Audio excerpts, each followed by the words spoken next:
Hey, what's up, everybody? Today we're looking at First Steps How Upright Walking Made Us Human by Jeremy DeSilva. Jeremy DeSilva is a paleoanthropologist who specializes in upright walking and early human ancestors. He started out in astrophysics but switched to animal physiology before becoming a paleoanthropologist. This is a book that I heard praised in a different book, and I've been looking forward to reading this one for a while, and I felt that the book did live up to the praise. Quick word on the characteristics of the book. It's a bit short of 300 pages. It does have a section of color plates in the middle, and it features a fairly high number of shorter chapters. I kind of like that, depending on the book. I don't know, do you guys prefer many shorter chapters or fewer longer chapters? And do you like the middle section of color plates, or do you like it when they just scatter the pictures throughout? I like it when they scatter the pictures because then they usually have to do with what you're reading at that moment. With books like this, whenever they mention something interesting like a creature that I've never heard of before, I find myself Googling it anyway to see what they're talking about. Anyway, I enjoyed this book from cover to cover. I've read a number of books like this, and this one had a lot to offer that some of the others didn't. This book has a specific focus with the evolution of upright walking in humans, but De Silva approaches the topic in a number of ways. Because it's so specific, and because of De Silva's background, we get a lot of in-depth information on the biomechanics of the body and the parts of the body that are unique to upright walking, especially the bones. Again, a lot of what's in this book is stuff that I have not encountered in other paleoanthropology books. Most books like this will tell you about the foramen magnum, which is the hole that your spinal cord connects to, and how it can indicate whether an organism is bipedal or walks on two legs. This book goes into detail on many different bones and what they can tell us about locomotion. And being a paleoanthropologist, De Silva spends a lot of time on fossils. I find that pretty exciting. But it turns out that we can also learn a lot about the evolution of bipedal locomotion from other animals that walk upright, including extinct ones like some of the dinosaurs. Did you know there once existed bipedal crocodilians? Yeah, that kind of blew my mind.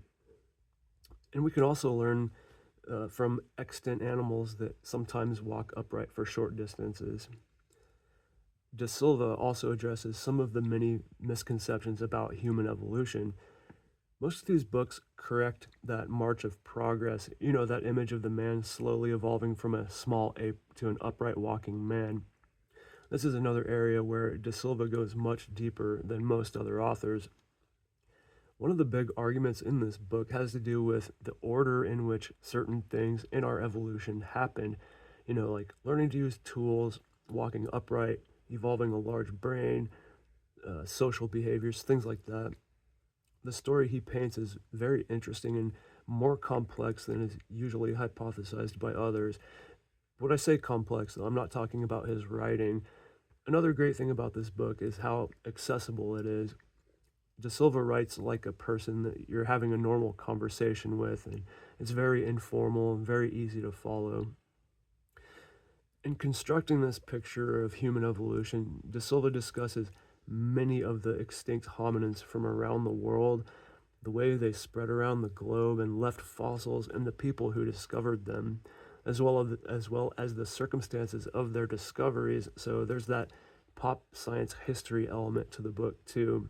So you'll hear about some of the important people in the field of paleoanthropology, which I really liked. Another issue that he brings up a couple of times is one that we've seen come up in other books, and that's, should scientific findings and fossil evidence be freely available for others to study, or is it okay to keep it to yourself? These days, whenever an interesting fossil is found, one of the first things they do is a full scan and create 3D models of them, so it would be very easy to just order replicas to study. I would like to hear what you guys think about this. My position is that they should be available for study. It seems like the best way to further our understanding on a subject, but I can see, though, how an academic who discovers some new fossils would want to be the one to use them to make important discoveries, so I guess it's not that simple. But This is a book that I would recommend. To me, hearing about and learning about our long extinct ancestors is exceedingly fascinating. Have you ever just really took some time and thought about the fact that these early humans or humanoids once walked the earth, just trying to live their lives in many ways similar to how we do, and that these are our ancestors? We're here because they came before us. DeSilva said something in this book that struck a huge chord with me because I've thought pretty much the same thing, and I thought it was really cool to hear. And it comes from a question that we've all heard at some point while socializing with the other bipedal hominids. To paraphrase DeSilva, he said, "If you asked me if I could go back and visit any time period in history, I wouldn't hesitate. I would go back to the Pliocene, Ethiopia, to see the Australopithecines and see Lucy. Lucy being the famous Australopithecus fossil find. I would watch the way she walked, how and what she ate, how she cared for her young, socialized with all the other Australopithecines, and how she spent her day."